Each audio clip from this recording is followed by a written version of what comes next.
hey, listen to this, watch this movie, fucker. You can find it online. You can find it on the line, or you can pay dollars to the creators. Who gives? I don't care. It's watch movie. Hi. Hey, what's up? Not a whole bunch. I am sitting in my room with a delicious iced coffee right next to me. You ever just sit in your room? Constantly, pretty much like always. I'm almost never not sitting in my room. No, that's a mood. So the big thing that's been going on in my life right now is the fact that, oh, fuck, we have to talk about the fact that you just moved into an apartment. Yours is more important. Let's talk about that. Yeah, I moved into a new apartment about 10 minutes away from my old house, so there won't be any weird cuts of me having to yell to tell my parents to quiet, or them knocking on the door and saying, "Hey, are you listening? Are you doing anything?" Yeah. But unfortunately, the trade-off is that I am right next to a super busy road. I've got my windows shut so that it doesn't pick up as much, but I do have to have the window open for at least a little bit because that is how my Ethernet cord is getting into my room. I see. The Ethernet cord is running out of my window and into the living room directly beneath me, where our modem is. This sounds fine. This seems fine.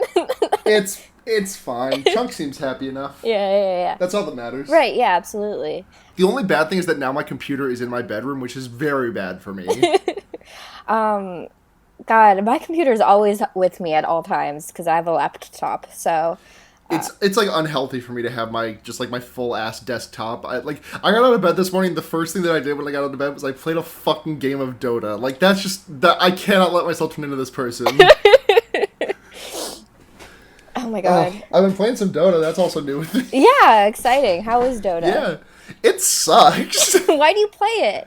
Why do you do things that you hate, Sarah? I really don't know. I played League of Legends for 5 years, and I've been trying to stop playing League of Legends. So I needed a nicotine patch of like a MOBA, but one that I'm not as good at, so I don't feel motivated to keep playing.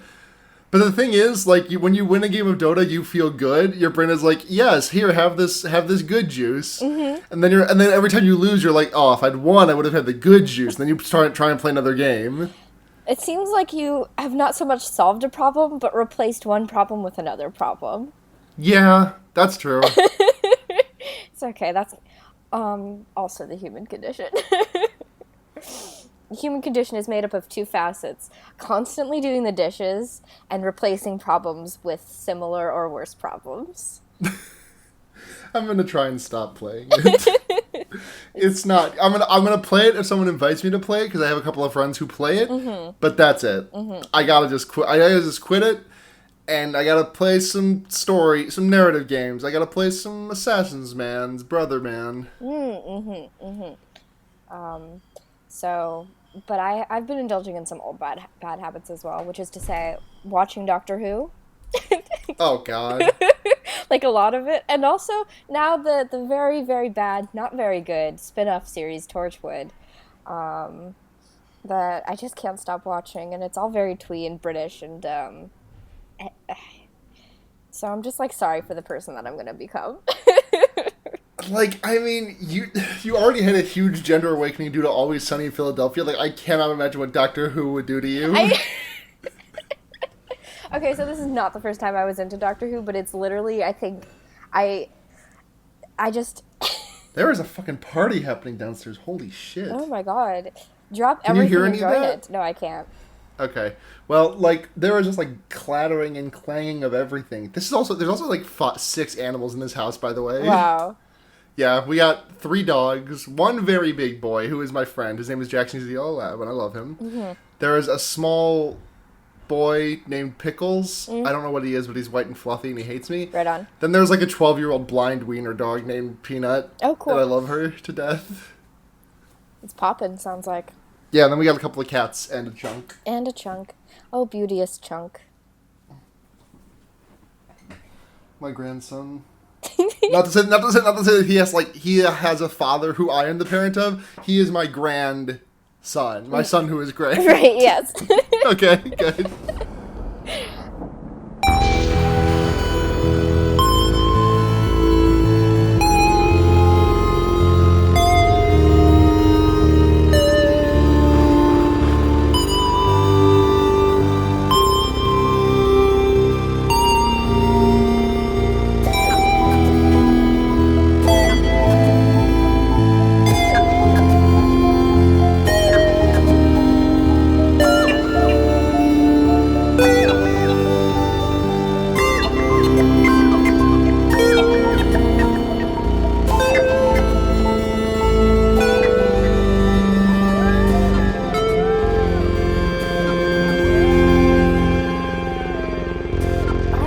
Fabulous. I guess that's a welcome to fear baiting, everyone. Welcome to Fear Baiting, everyone. It's your number one trauma podcast. Yes.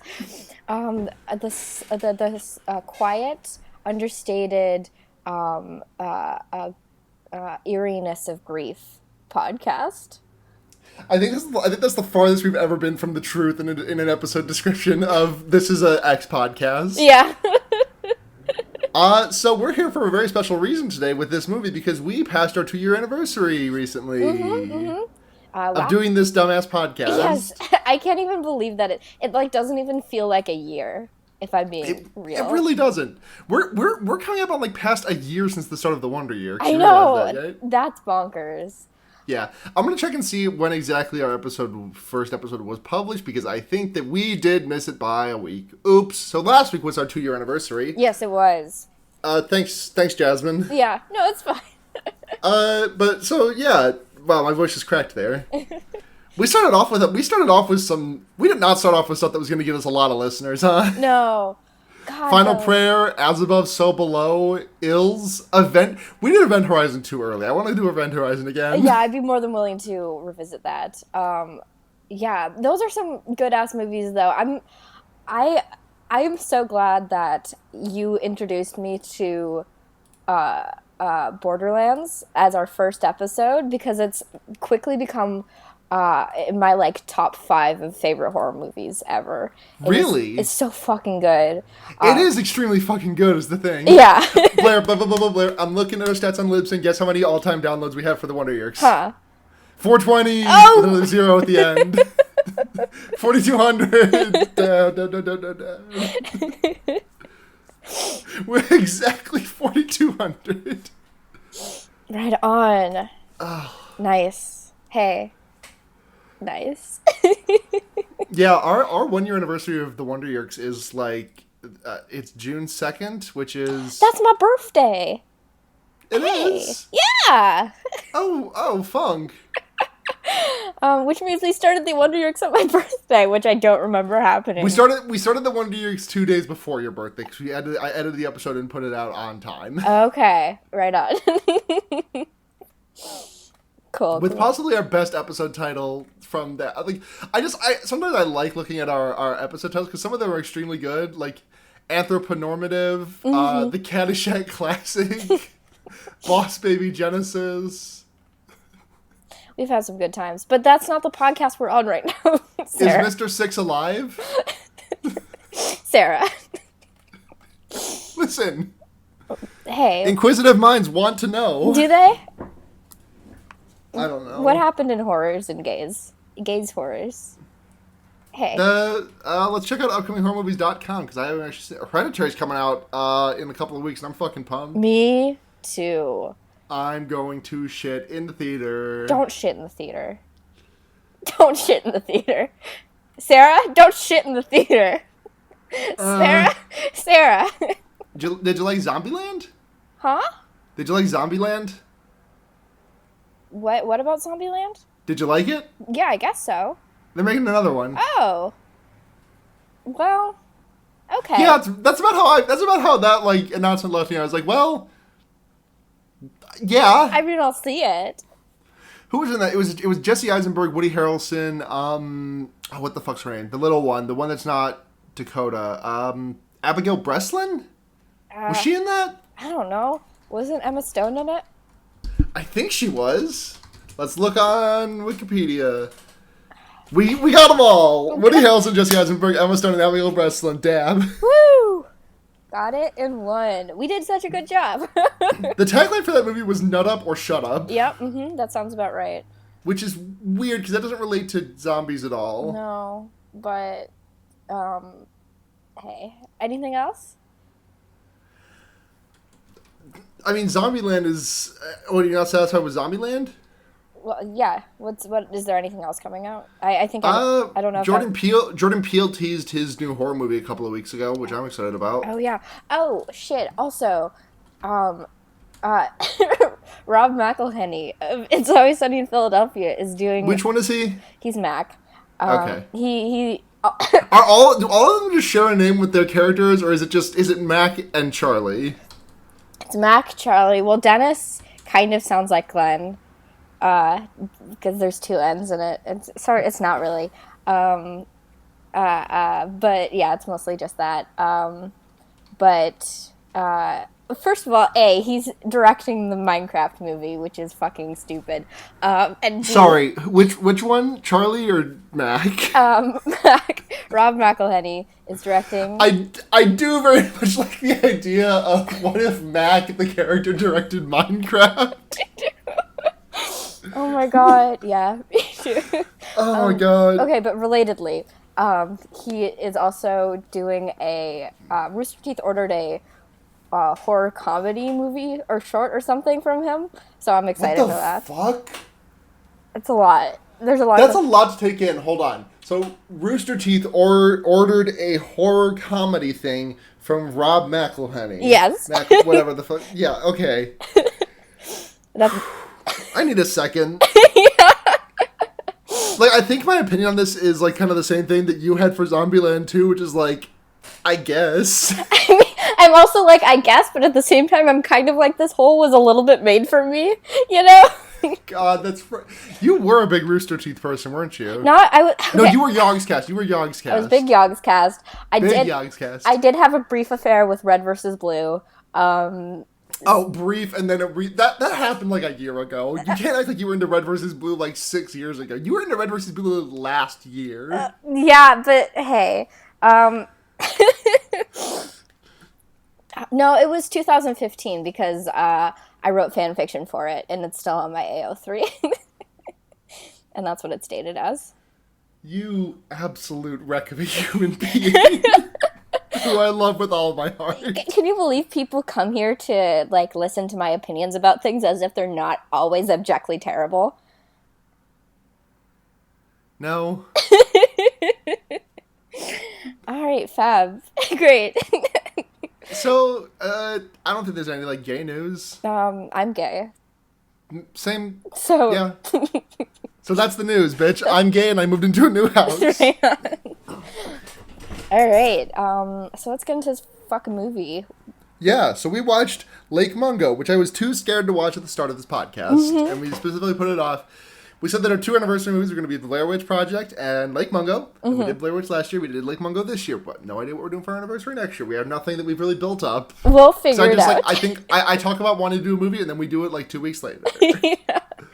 We'll figure it out. But yeah, Lake Mungo. This is probably not only in my top 5 horror movies of all time, but like my top 5 movies of all time. It's good. It's an astoundingly good movie, just on its own. But it's a tremendous horror movie. It starts with it's kind of like a documentary style movie. So it's like a sibling to found footage. It's got found footage in it, but I like the documentary angle of it specifically. It kind of allows for a lot more quiet reflection. Yeah. Which is good because this movie is definitely set for it. So the premise of the movie is that a daughter of this family, her name is Alice Palmer, drowns in a lake, so right off the bat, they just obviously blatantly copied Twin Peaks. So I need to dock this movie. CinemaSins, ding. I mean, there's obvious inspirations. You hear that, motorcycle? Yeah, I do. No, half the people in this town don't know what the fuck a muffler is.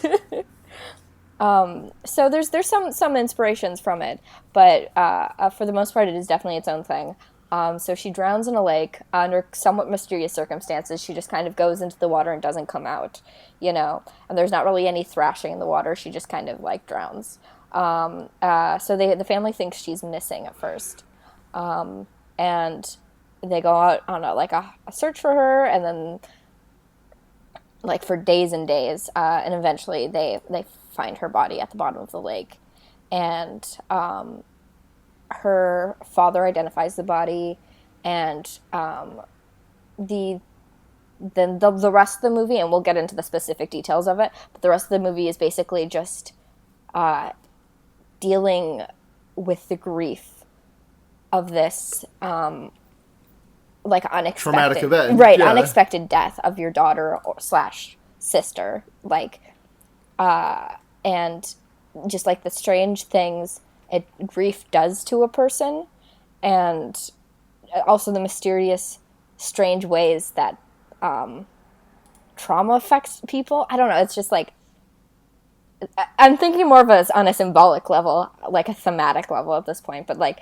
it's this movie has a lot of interesting things to say, I think, especially about grief and trauma. So yeah, let's get into the details of those things. They start feeling like a presence in the house. The family does. Right. All right, fabulous. Fabulous. So the family starts feeling a presence in their house, and like the doors keep closing, and they hear like noises and stuff. So they rehang the door, and then they check for termites, and there's not anything, and the noises just don't stop. So the brother starts setting up video cameras all around the house to like film for activity. And starts like picking up these weird little things. Like there's a figure walking through the hallway in one, and there's like you can see like shadows of like ghosts and mirrors and stuff like that, and it's all very eerie. It starts manifesting like other people's things, right? Like you see like the old guy, the Scott, what's his dick?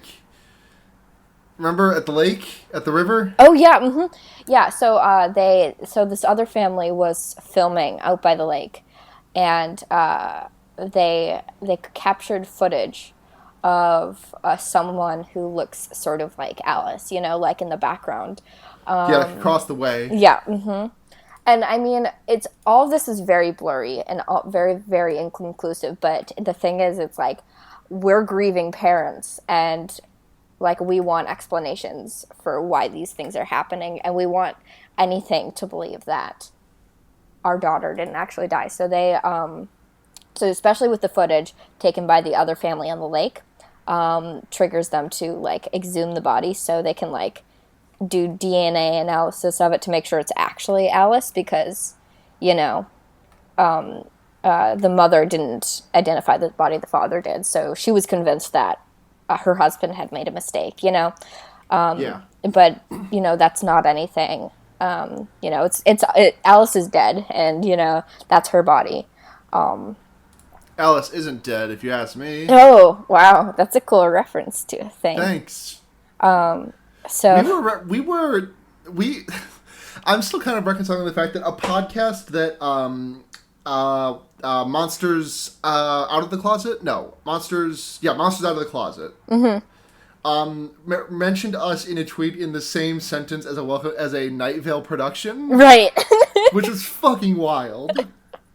Shout out to that shout out to us. Shout out to that podcast. Hell yeah. Yeah. Very, very cool to hear. Glad that our idiot banter can give you some insight into what kind of horror stories there are. I don't know. Listen, if you can figure out how to extract wisdom from this podcast, please tell us.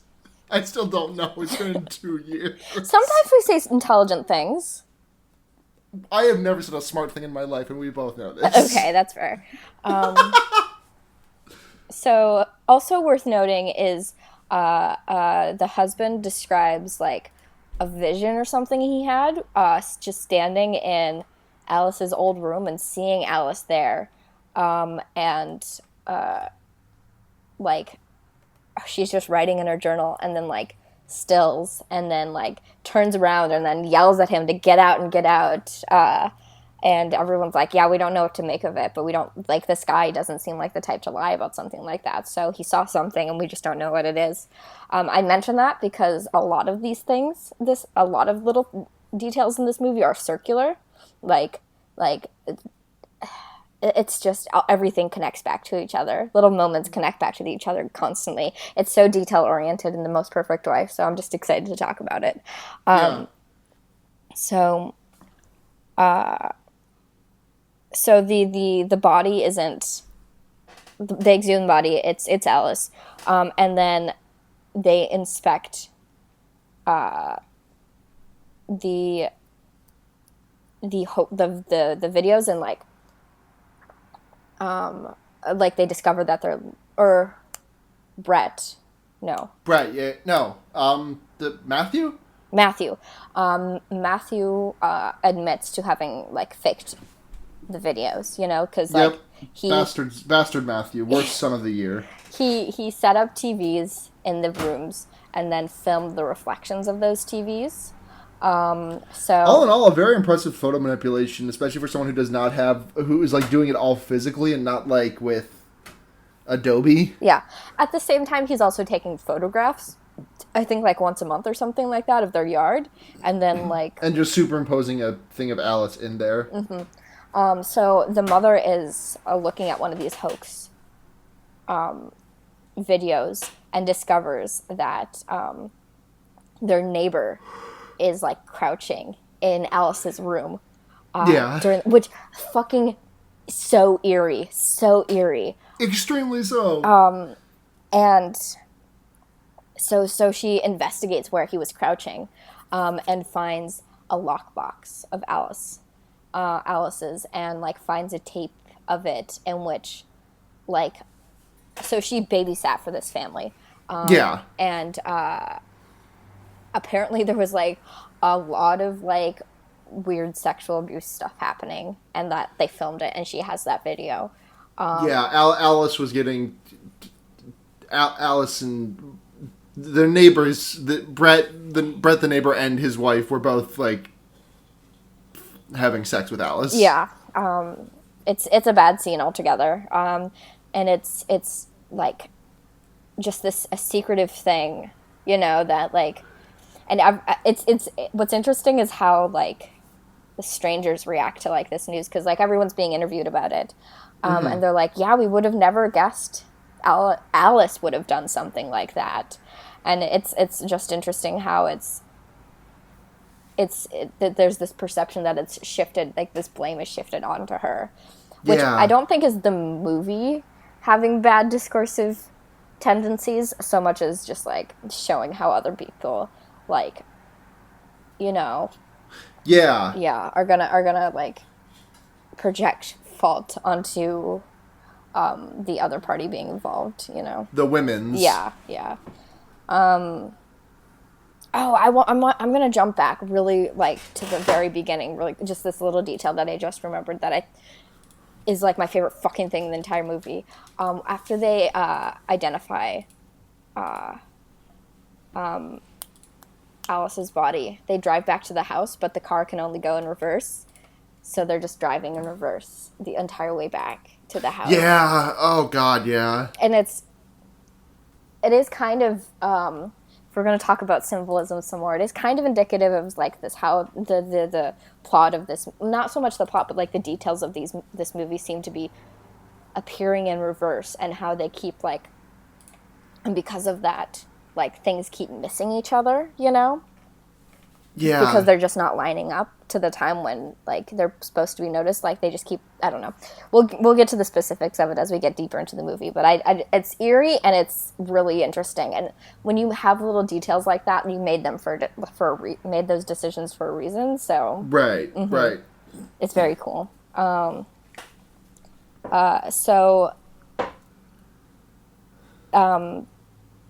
Then they start. Then a psychic gets involved. Yes, Rimbles.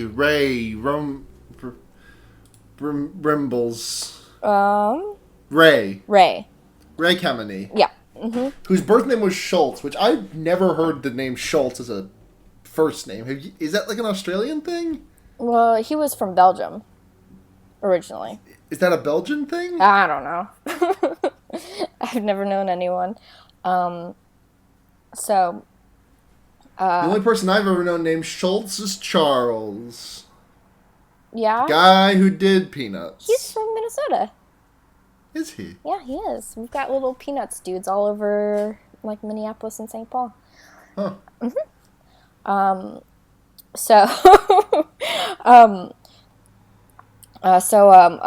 Alice's mother starts seeing the psychic, and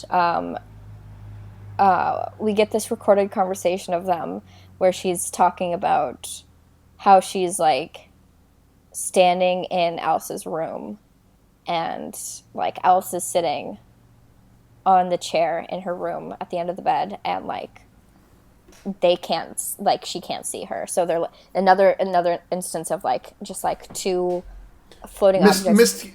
Very Craigslist voice misconnections. Yeah, like they're floating on top of each other, but just in the wrong time. Yeah, sort of. It's like the lake house. Yeah, like the lake house. Exactly. Actually, I think this movie, pound for pound, is exactly like the lake house, which is weird. It's a weird movie to emulate, but you know what? Yeah. Fucking you do, Joel Anderson. So they eventually have the psychic over for dinner, and then they do a seance, and then the movie zooms in on part of the video in the seance, and you can see like a little figure in the background. So it's very spooky. It's ooky, and it is also spooky. And so this psychic remains a part of the movie. Yes. But they also, the ex-boyfriend of Alice comes forward with some cell phone footage from when Alice went to Lake Mungo on a... What was that? Was that her ex-boyfriend, or was that Kim, the girl? That it was her friend? I think it was the boyfriend, or maybe it was the girl. I could be completely wrong on this. I am not very smart. The first thing you must know is that I am not very smart. Yeah, I'm not sure, but anyway, so there was going to be there had been a school trip to Lake Mungo, and cell phone footage from it came out, and it showed Alice behaving like in really like closed off, kind of erratic ways, seeming really gloomy or nervous or something. And also of Alice burying something by a tree. Yeah, in the titular Lake Mungo. So, which is a very dry lake, if you ask me. Hey, what's the deal with Lake Mungo? Am I right? There's no water at all. Very good. So the family goes over to find out whatever it was that was buried, and finds this plastic bag with some like random like bead stuff, like it's her favorite. It's the earlier in the movie they remarked that Alice came back from the trip missing her cell phone, which had been about a month prior. Her favorite watch, and I think her favorite bracelet. Yeah. So it's like that's all in there. Important things, you know. Yes. And they charge up the phone and play a video on it. And this is my favorite fucking part of the movie, because it just lets the video play. And it is Alice filming, like, into this, like, darkness. And there's a figure coming towards her. And it... This is so fucking scary. It's really scary. And as it comes towards her, it's clearly, like, not... like, if not human, then, like, not right. Because it's got, like, a bloated face. And one of the eyes is completely swollen shut. And it just comes towards her. And then she, like, runs away because, like, this corpse is just, like, lumbering towards her. And it is extremely Alice's dead-ass corpse that was pulled from the lake a few months later. Yeah. The dad is like, yeah, I recognized what it was immediately. And there's just something so, like, it's a little bit of a jump scare, but the real fear of it is, like, seeing your own dead, decaying body lumbering towards you in, like, the darkness. And, like, the scene itself is so quiet. It's so fucking good. It's so fucking good. This movie makes me come. Don't.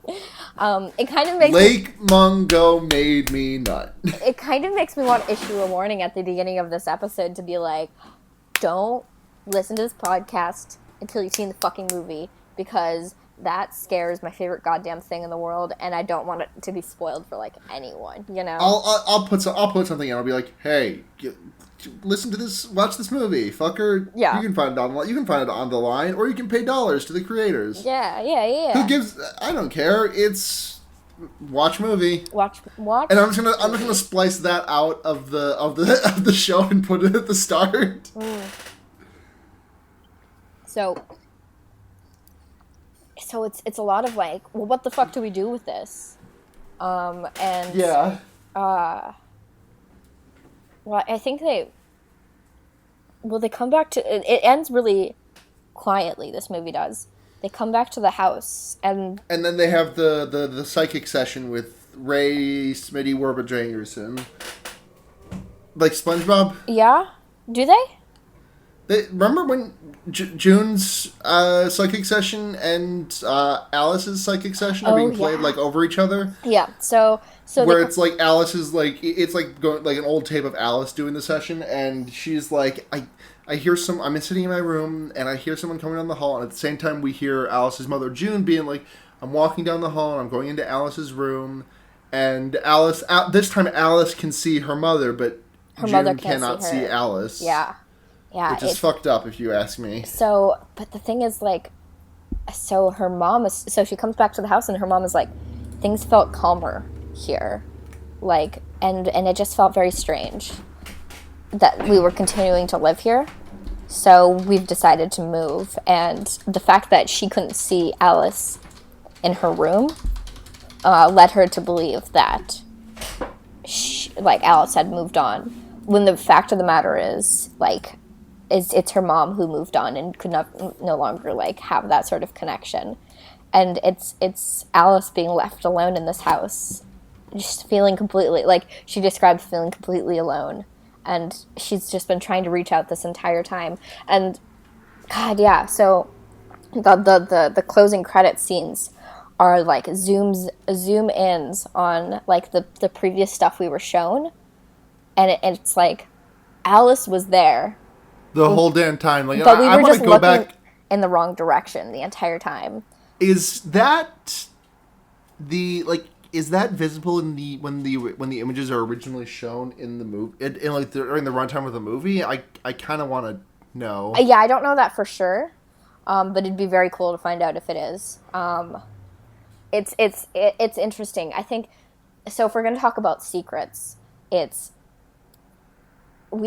there's this assumption that Alice was keeping all of this quiet, but it's possible that she was like doing small things to cry out for help, but nobody was looking in the right direction, right? Because it's like a lot of like Alice is like, I'm here, please notice me, but they were creating all these other things to deal with their grief of the fact that their daughter/sister was gone, and missed the actual presence of her, you know?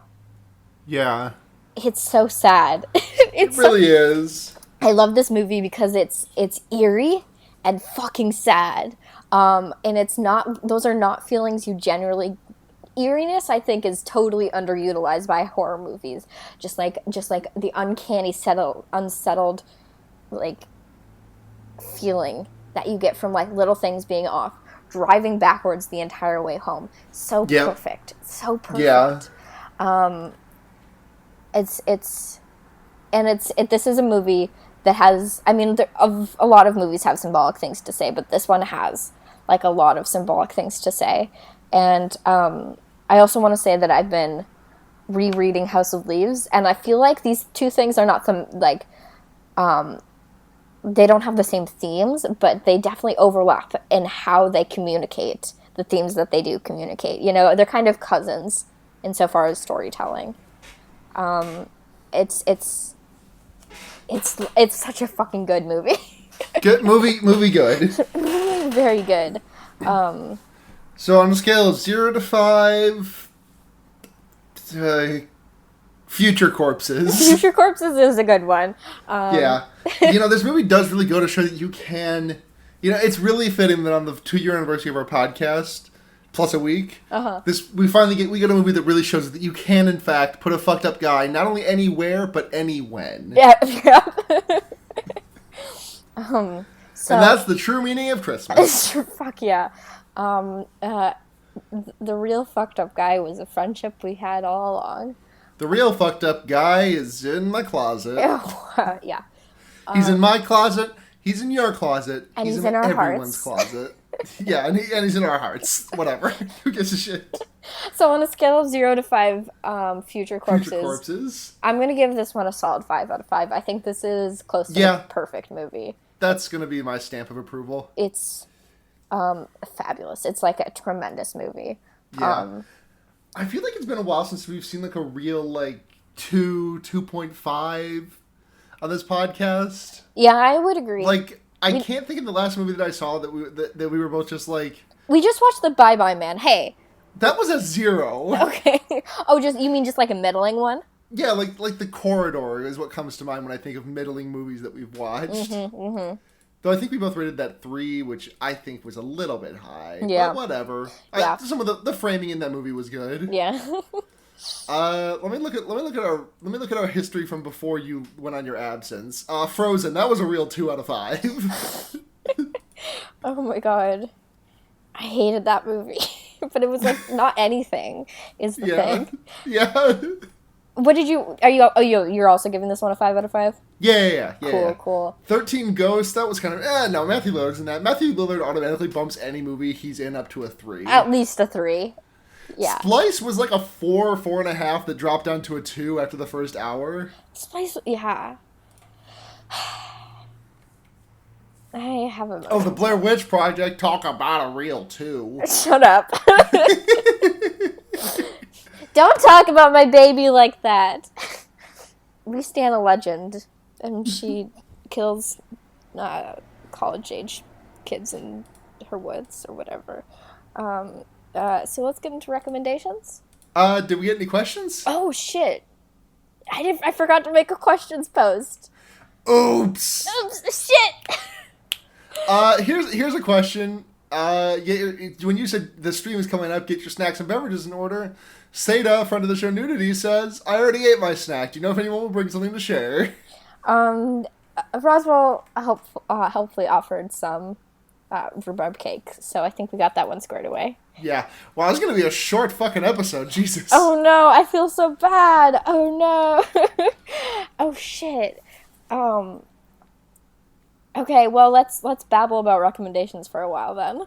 Sure. Yeah. What do you got this week? Because I got to rack my brain. Okay, well, I'm going to be perfectly honest here and say that everyone should watch, like, the early aughts Doctor Who episodes, because it's good fucking sci-fi. And I know you're being like, oh, Blair, but it's so twee and Super Wholock. And I'm like, I know Super Wholock, but also Super Wholock is, like, a result of Moffat's run of Doctor Who, and as we all know, Moffat is not a good showrunner. It does not make good television, so it becomes so much more fucking stupid and shitty and horrible. Watch Eccleston's run and Tennant's run, because they're fucking great. It's good sci-fi. It's fun. What was that horror movie that Christopher Eccleston was in? 28 Days Later. No, the one with Nicole Kidman. I don't know. It was about the twist of the movie. Spoiler alert for this movie that I can't remember the name of. Was that like the whole story was like Nicole Kidman and her children, who are both like afraid, who like can't be in the sunlight, but it turns out they're just all ghosts, and Christopher Eccleston was dead the whole time. What the fuck is this movie? Are you talking about Sixth Sense? Because Christopher Eccleston was not in that. It's not The Sixth Sense. Nicole Kidman was not in The Sixth Sense. Yeah, neither of them were in that movie. Let's take a look at Nicole Kidman's filmography, because I know this is going to show up. Okay. Well, it would. It's her filmography is definitely bigger than Eccleston's. You know, I'm just going to go ahead and Google Christopher Eccleston, Nicole Kidman. And that'll turn up the movie The Others. Oh. I've not seen it. Sorry to spoil The Others, folks. That's okay. It's okay. I should watch it because I like Eccleston a lot. I think he's fun. He's a He has a nice shaped head. he I sure like the head does. shape of that man. He sure does, Sarah. He sure does. Did you come up with a recommendation for yourself? I was just looking up the others. No? So give me a second. Okay. What have I been watching lately? I've been watching some anime, but I've recommended all the anime that I've been watching, I think. Mm-hmm. No, I haven't, because I started watching Megalobox recently. How was it? It's really fucking good. Megalobox is the I believe it's part of the 50th. I believe it's being released as part of like the 50th anniversary of Hajime no Ippo, like one of the original like fucking like one of the original sports manga. Mm-hmm. That can't be right. That's not 50th anniversary. 30th maybe. Sure. It could be the 30th. But like it's about like this weird like kind of cyberpunky future where boxing is the same except for you have like gear kind of like grafted onto you that makes your punches better. Oh, sure. And it sounds kind of like a flimsy setup, but it's absolutely phenomenal, and it's had some extremely good like fights, and it's got some incredible music, and a lot of the character design, a lot of the world design is feeling very like Cowboy Bebop-esque. Like if Cowboy Bebop had been like, this is like 100 years before Cowboy Bebop takes place, basically. Sure. Same world and everything. Like, just the way everything is, like, set up and designed and drawn, and it's fucking good as hell. And it's only about 7 episodes in so far. You can catch up pretty easily, watch it as it's happening. And that's anime. That sure is anime. I haven't watched an anime in a grip. I've been watching anime a lot now that I can, like, watch it from my bed on my computer. Sarah be watching animated. That's me. Mm-hmm. Mm-hmm.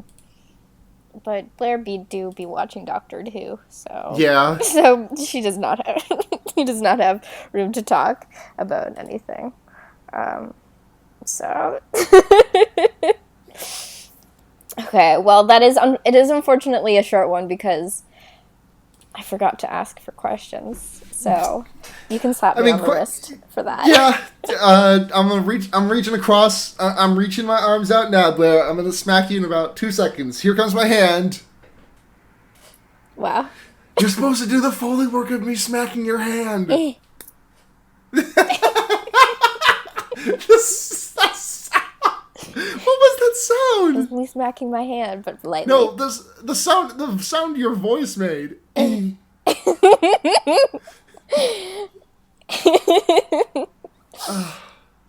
Jesus. Well, I look. It can't all be winners. Is the moral of the story. But this movie was a winner, so hey. This movie was a win, more like a winter soldier. Oh. No. Thank you. Anyway, hey, do you want to support the show? I can't imagine why, but you can do that anyway. Patreon.com/fearbaiting. Hey, if you donate at the $5 or $10 a month level, we read your name. Like this: Michael Kaiser, Sophie, Alec, Paul Bechtel, and Twitter user Sophie Altergeist. Nice. You also get to send messages, which I'm going to send a quick message to the people saying we will take some messages. Yeah. And also, we will take, if you're at the $10 a month level, you get to demand a movie that we do. Yeah. Woo! So if you are and donating at the $1 a month level, you get like early access to the episodes and you get to vote. Content and voting. We are supposed to do that once a month. We'll do one for June. Yeah, we'll do one for June, where you get to vote on a movie that we watch. So there's good reasons. Also, you can support us because we're lovely and you love us very much. Yeah. But if you want to find the show on social medias to keep up with our nonsense, we are on Twitter at fearbaiting, tumblr.com/fearbaiting, and we have a Gmail, fearbaiting@gmail.com. Those are all great ways to contact us if you have questions or essays you want to write to us, or other nonsense. We love that. We love all of it. We love you so much. If you want to check me out, you can head over to twitter.com/gayestlulu. That's my @. Or chiesautonakas.tumblr.com. Check out our sister podcast, The Wonder Years. And also check out my other podcast, Henry Kissinger's Pokemon Going to Die, which is a leftism podcast that I do with 13 of my good friends. We have too many hosts on that show. But if our Patreon gets to $200 a month, we will execute someone. Great. That's a goal. That's one of our goals. Fabulous. Hey, if you want to find me online, you can do so at BlairKitch on Twitter, blairkitch.tumblr.com, anywhere else. I'm last.fm, BlairKitch there, Spotify, I'm BlairKitch there, everywhere. Find me everywhere. All right, so until next week, I'm Sarah. I am Blair. And remember... Hey, you can put a fucked up guy... Hey guys, thanks for listening. You can put a fucked up guy anywhere. Why did you say it like that? Did you forget? No, I tripped over my words, and then I overcompensated for it. All right, bye. Bye.